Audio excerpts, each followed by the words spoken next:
Welcome to the Principal Podcast, where we talk about how the best professional services firms grow.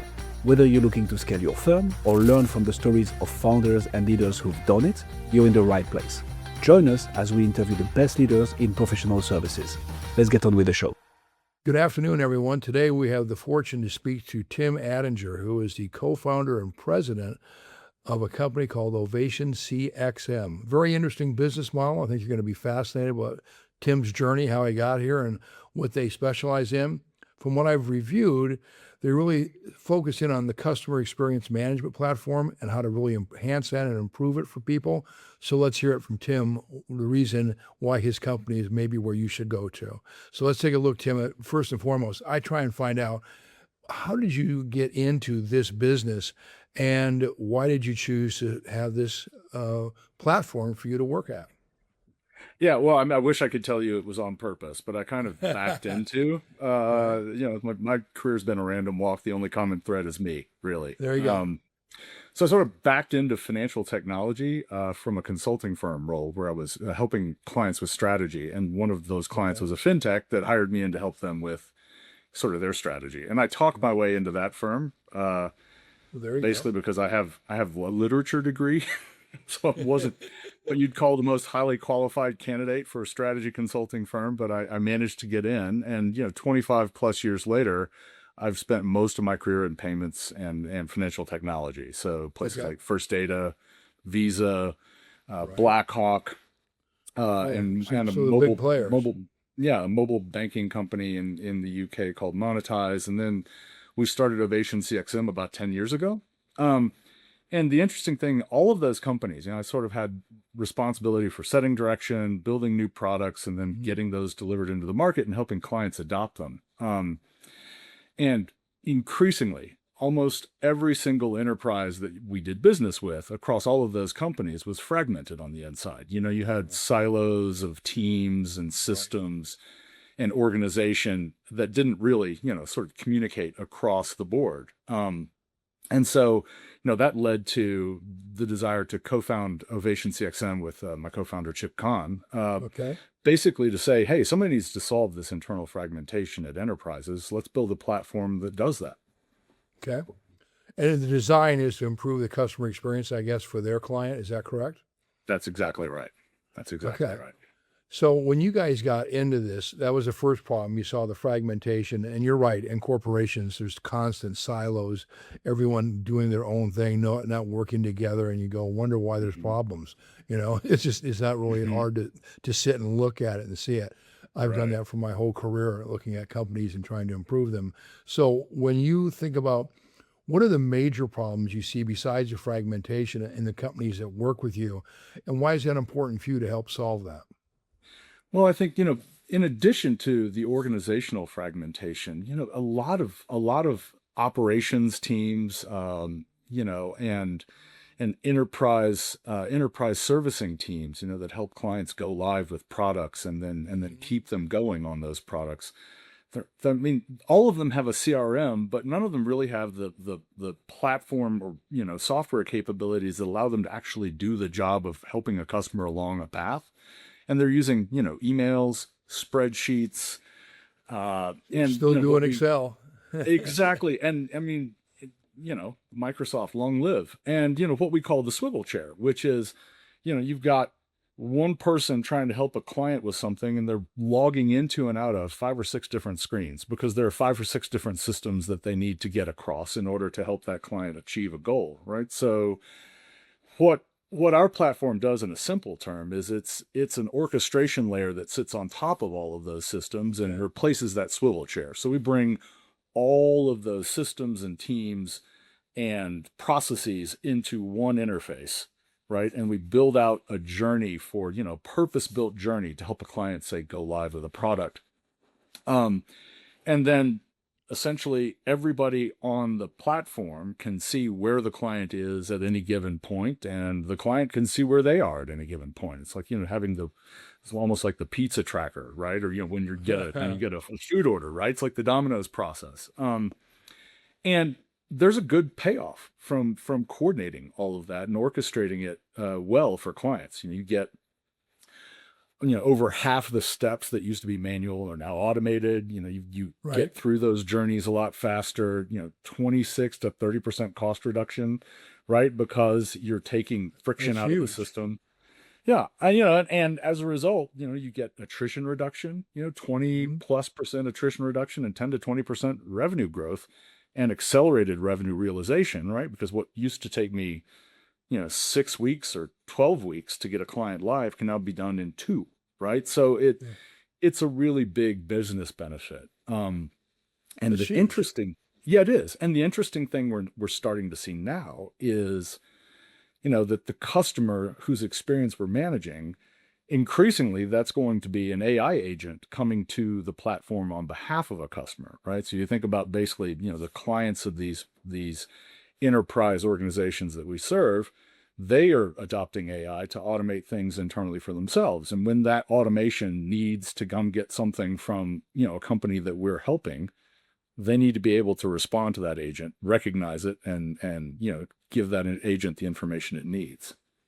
That we'll get into that a little bit later, some of the complexities of dealing with AI and what you're doing. But what I find fascinating is I do a lot of work in the finance industry, not in your space. And mine is more in the mortgage and banking industry, working with people. And when there's an acquisition that occurs, one lender acquires another, the integration of software is an unmitigated disaster. And so what happens is the customer suffers at a dramatic level and they lose their relationships because which one's going to stay, which system's going to be used, they're not compatible, and it's a leaky streak of misery. And I watch this and I go, oh my gosh, my client who now went through an acquisition, it's going to be chaos there for 6 months to a year minimum. I've got one who still after 2 years has not integrated their platform of loan origination. It's just insane. So as I know what you're doing, how it's super important. And if you can make that financial integration seamless and in less steps and faster, that's huge. So Tim, tell me, who is your ICP, your ideal client profile? Well, to start with, the organizations tend to be enterprise clients in financial services and payments, right? I mean, they're not only the industries that, many of us in the company are familiar with, but they're also, they're what you call the perfect target because they're regulated, they're highly complex, they're quite often, ecosystem driven. And for the reasons you just described, they're really challenged to deliver a seamless customer experience, right? So ideally the client is, one where customer experience is a multi-party engagement. It's, sort of delivering for a client winds up being a team sport internally and externally with third-party partners. And so in those organizations, we tend to come in with business line heads, right? So, somebody who's running a business unit within that organization, and they're responsible for, driving all the metrics I just described. We need to improve revenue growth. I need to get my costs down. I've got an attrition problem. And, they often bring in with them operations and, sort of their customer experience, specialists, who are, they're all on the hook for revenue and cost reduction and risk outcomes. And certainly IT comes along for the ride, but it's usually the business leader. And increasingly, as I described before, we're talking with those leaders about, hey, how do I support my customer agents as well? It's interesting to see how customer experience is now growing to include agent experience on behalf of those customers. And how do you orchestrate the engagement of those customers? Well, the critical thing too is how do you assign a metric to the success of what you do?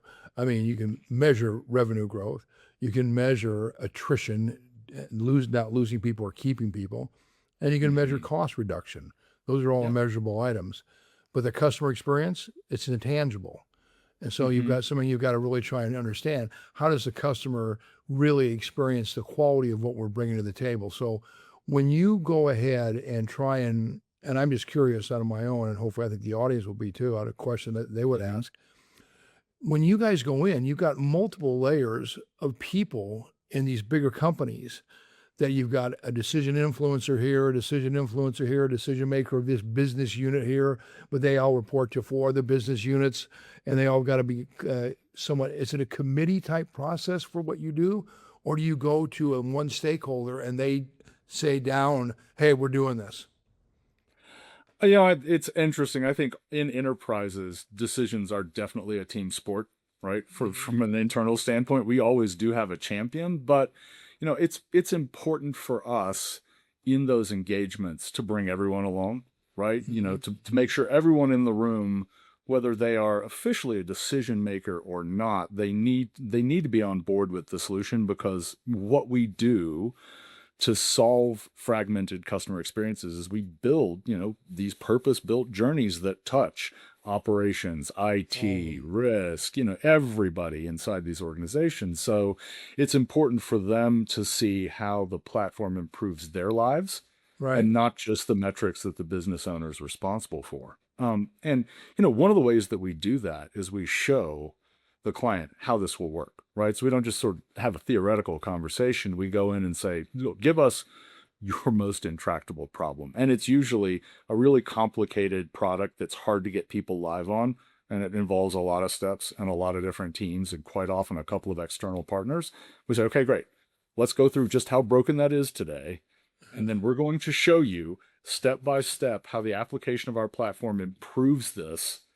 And then we're going to demonstrate that for you in a live environment. And then this will be the first thing we implement with you. So it's very much a show and tell process. And then we let them see the proof as we implement that, because, there's a lot of the improvements that I just described, the revenue growth, the attrition reduction. We even do, after the fact customer satisfaction measurement for customers who've been through the journey. All of those benefits start to show up pretty quickly when you tie everything together and get everybody on the same page, delivering the same experience, and they all know sort of where they fit.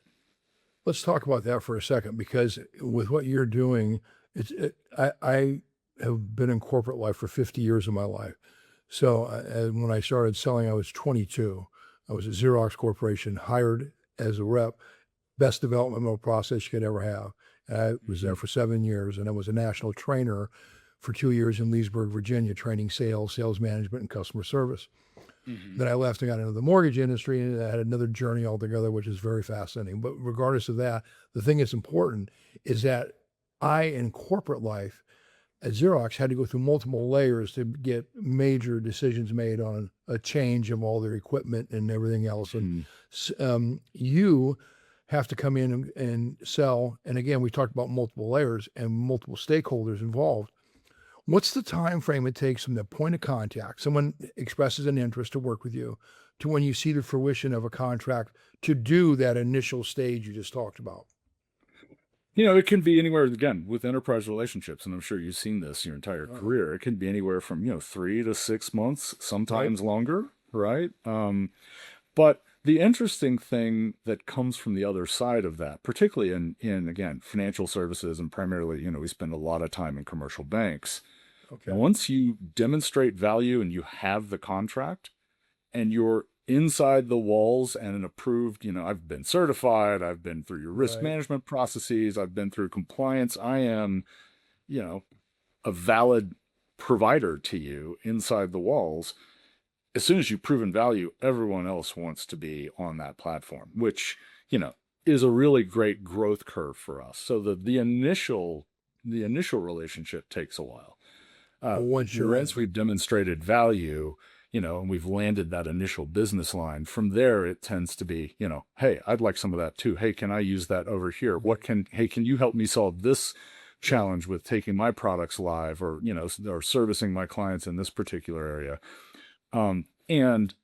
And then we get this interesting, almost like a network effect, right? The value of our platform grows the more the client uses it. The more teams and people they have on it, the more systems that we're bolted into, the more partners of theirs that we have. It becomes like a hydra. It just keeps getting heads everywhere. It becomes, almost like a network effect. It's like the value of getting onto the platform is because everyone else in the company is already on it, and they're all seeing this great benefit, right? So that's something we've been really, really happy to see, that, once you get inside and you've proven your value, growing from there is a fairly straightforward process. Because you have a valid proof source. I mean, people realize it, they see it, it's tangible. I mean, it's not irrefutable at that point. So talk me about how you market to get people to be aware of what Ovation CXM can do.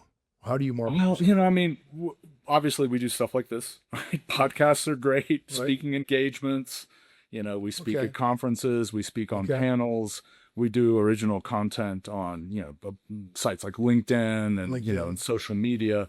But, really referrals. There's almost no better marketing than having a That's satisfied client tell someone else, exactly. hey, this really works well for me. Exactly. I mean, that is the best by far. The testimonial of a satisfied client will get you doors open anywhere you want to go to. And as a reference to get into somewhere, a referral is huge. So, with that being said, I mean, when you look at, would referral be your primary method of marketing, or do you have impact with social media, or do you have impact with um, do the podcasts you're on, do they help you? Tell me which ones are generating the most interest. And I think referrals are still the biggest sort of curve shortener, Yep. as it were. But content and podcasts are increasingly, we found, valuable, right? Because they're easily digestible, Hmm. they're really accessible, and they help you, I think, build authority and reach And in brand. markets. Yeah. Right, absolutely, and I think it's helpful. It allows somebody who's a prospective client to sort of hear your story, how you think, what you do, sort of and hear it clearly directly from you, right? So Right. that by the time you sit down in the room to have a conversation about how to solve problems with them, they sort of know where you're coming from. They know how Yeah. you think. They know what you're there to do, and quite Correct. frankly, one of the big things we do to build trust is say, look, hey, here are the things we do really well. Here are the things we don't, right? You're to solve that thing, you're going to go need to get somebody else. But for, Right. orchestrating this experience, absolutely use us, right? And I Yeah. think that helps establish credibility to clients. Not only that, it's clarity. So they understand exactly what they're getting into, which is huge in any business relationship. So let's talk about, when you look at what you're doing right now, how do you have a customer retention plan in place to make sure your clients come back besides an initial launch, which obviously generates the expansion we talked about? Um, do you have a contract they sign for a period of time? And then does it renew? Tell me how you maintain your client base. Well, and as we said, it's very much sort of a land and expand approach inside the Okay. client. And typically the land comes with a couple of contractual elements. The first is sort of a general master services agreement, right? Which is, when they Right. think about that, is almost like an umbrella contract of, who does Right. what to whom under what circumstance if things go Hmm. sideways, right? That. And then underneath those, we have, right, let the lawyers go after each other. And then Yeah. underneath those, we sort of stack basically statements of work. But they're Yes. essentially, That's what it is. they're almost like small contracts that say, here, we're going to drive this capability from the platform. We have a modular platform. It's basically like a shelf of books. You pick the ones that you need and we implement Okay. them, right? So we say these modules for this business problem, for this team or these teams in Okay. this business unit, right? And then that sort of has a life of its own underneath that master services agreement. Those tend to be, 2 to 3 years in length, Okay. and then renewable. And then essentially, we just stack incremental, as we said before, just additional statements, or additional contracts for, Right. additional businesses, additional journeys, additional business lines, until you finally get to a place, that's with some clients, they just go, we want to use it everywhere. So you say, hi, here's your, a la carte buffet menu, for the next 3 years, you can use any of our stuff anywhere you like, Okay. which, is ultimately what we want to get to. Oh gosh, yes. I mean, that's the ultimate situation. So when you consider, we talked about the decision makers and the different platforms you got to go through. One of the things that I always try and find out, where do you see the biggest challenge for your business growth in the years ahead? I think we're rather bullish on the orchestration capability that we've built because so many enterprises need Okay. it. It's so obvious. Uh, how much better run these organizations could be, how much better the customer experience could be in those organizations with the platform. So I think that's we're really confident there. I think one of the biggest challenges is, as you start to think about, we touched on this just briefly, you start to think about, all right, well, how does AI fit into that? And it fits in a couple of ways, right? One is, sort of internal use of AI inside the enterprise, what we call, sort of the backstage.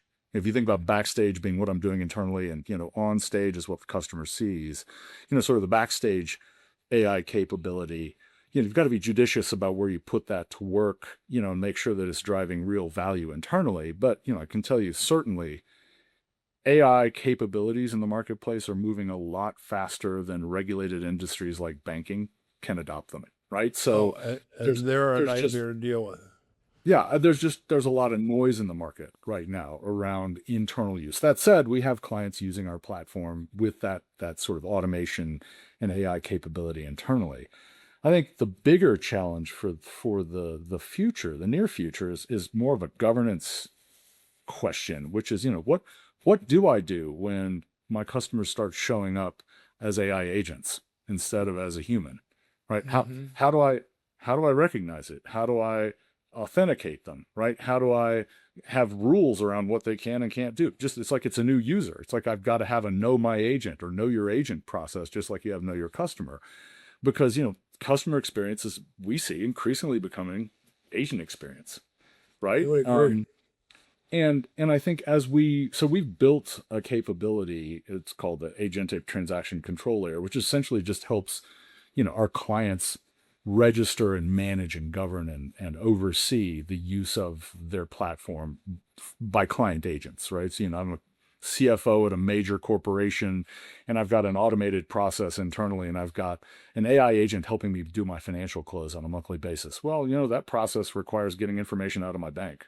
So I'm going to have the agent go do that. Well, all right, then as a bank, you need to be able to say, okay, great. I know who that is. I know what this agent's here to do. I know what things it's allowed to do and what it's not.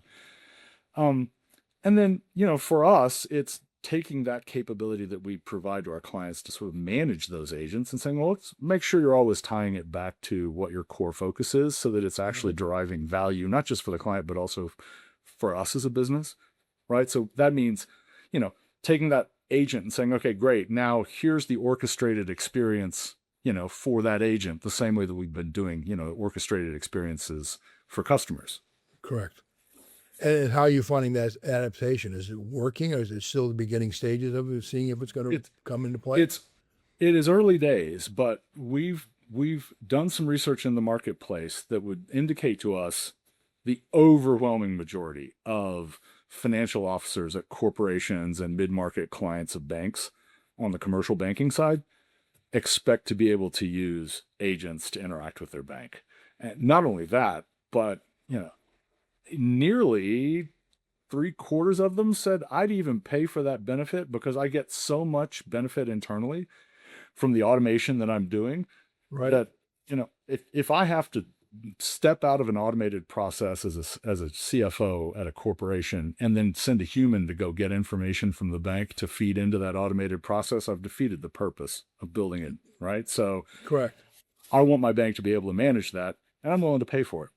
That is a huge opportunity area, at least for, the clients that we serve primarily in financial services and payments today.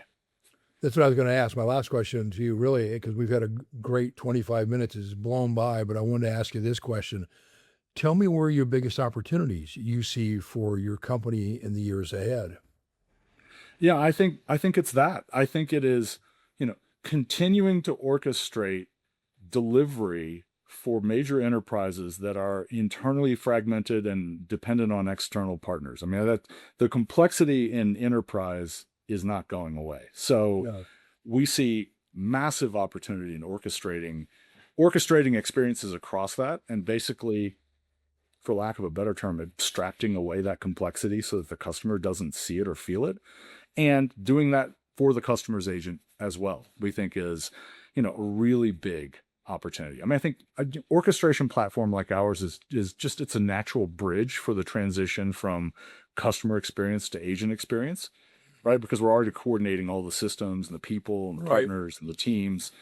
And that same structure extends to, the customer's avatar, as it were, who shows up on their behalf to get, the busy work done in interacting with their bank.